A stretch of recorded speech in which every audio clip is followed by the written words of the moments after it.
So in this video, I'm going to be giving you my first impressions on the Blackmagic Pocket Cinema Camera 4K that I just got yesterday. So what I have right now is just a list of my pros and cons right off the bat. It's mostly pros because, okay, without spoiling anything, let's get to it. So first impression, first pro is that Pocket Cinema Camera Blackmagic design look that everybody's been talking about. I can actually say that it is still in the camera, but with the newer color science. So it doesn't look like the original Blackmagic Cinema Camera color science, but it still has that film look. It doesn't look digital, but at the same time, it really depends on how you color correct and grade it. So it can still look like video from like a DSLR. Second thing we're gonna talk about are the buttons. So after I pre-ordered the Blackmagic Pocket Cinema Camera 4K, I pretty much didn't look at anything else. I didn't look too much into it. So when I saw the function buttons on top of this camera and the iris, the ISO, the white balance, there's just so many buttons for you and they're so useful. And you have 3 that you can customize. Coming from the micro cinema camera where you had to press forward and play to go through your footage and change aperture, and the Pocket Cinema Camera, which it didn't really have that many buttons, the Pocket Cinema Camera 4K has so many great buttons, and Blackmagic really listened to their customers and took their time with adding all these goodies on top of it and on the side of it.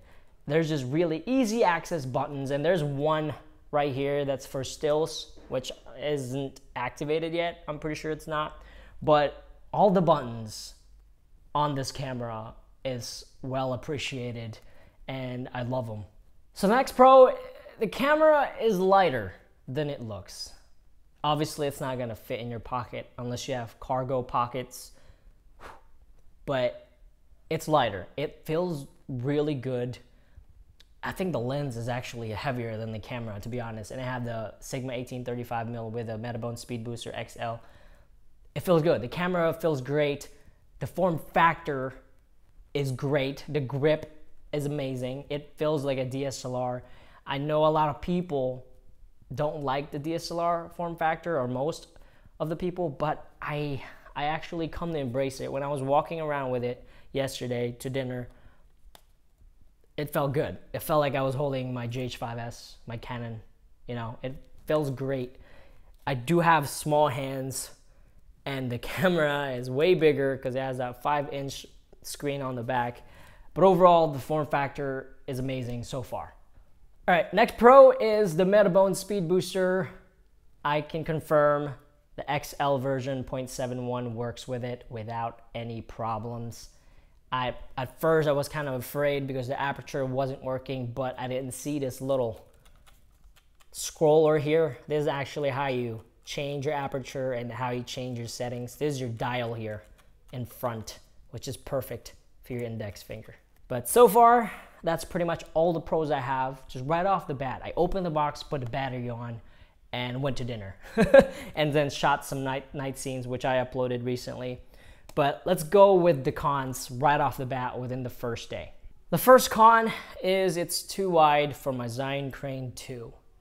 Now I did upload a video of me mounting it upside down like this, which works, but it has limited range of motion because the camera tilts to the right or left. I think it's too heavy. The Zion Crane 2 is not used to that. So I ended up getting some plates, mounting plates that I'm gonna try and use. But if that don't work, I'm gonna have to go to the Ronin S. But I'm just trying all my options first before switching over because the Zion Crane 2 is a really good gimbal and I don't wanna give up on it just yet. All right, second con is this being very nitpicky, and it's the focus peaking feature. I don't see it at all when I have it on. So one, I wish I can see a little bit better, maybe stronger or a different color. And 2, whenever you turn it on and off, I save the focus peaking in one of my function buttons up here. There's nothing on the display that tells you if it's on or off. On the LUT one, it tells you when the LUT is on and when the LUT is off. There's a little display, but the focus peaking is not usable right now. Oh, maybe in future firmware. But like I said, this is being very nitpicky. The focus peaking, it's kind of not there. All right, the next con is the very first thing that I saw is the battery cover. Now, I don't know if this is just my version of it, but it feels really cheap, and I'm kind of afraid that one time it's gonna open by itself, because see if I can show it to you. If I close it like this, it doesn't snap in, right? Some cameras, it does that. But for you to close it, you actually have to pull it like you're opening it again, push it down, and then let it go, right? There's no click, there's nothing. That's it, it's supposed to be closed. The last thing, con, that I kind of had to go through right away is being very nitpicky right now is the tilt screen.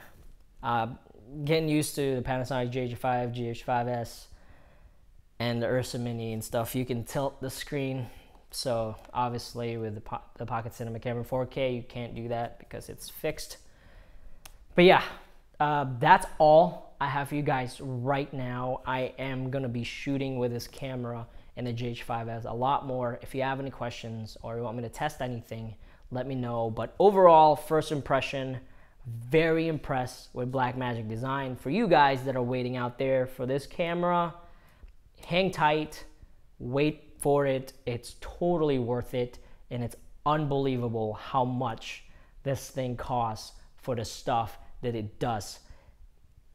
There's really no words for it, guys. There's no reason for you not to like it for the price point.